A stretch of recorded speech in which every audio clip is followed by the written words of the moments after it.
mi sembra, con tutto l'affetto che ho per il mio omonimo Giancarlo, mi sembra un déjà vu. Lo sceriffo non potrà traghettare il carroccio ad un'altra vittoria.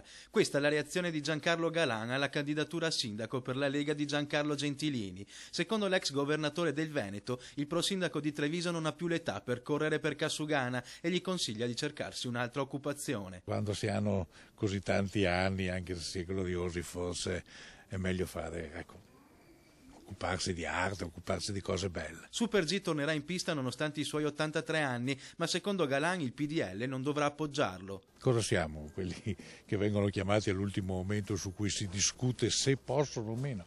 Io dubito che ci convenga fare un'alleanza con la Lega a Treviso.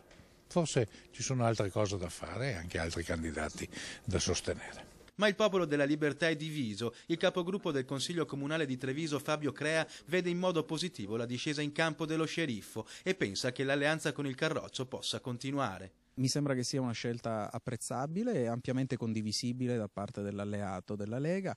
Direi che ha dimostrato in questi anni, in questi diversi mandati, di essere un amministratore assolutamente capace, prima ancora che un politico, quindi ritengo che sia una scelta assolutamente opportuna.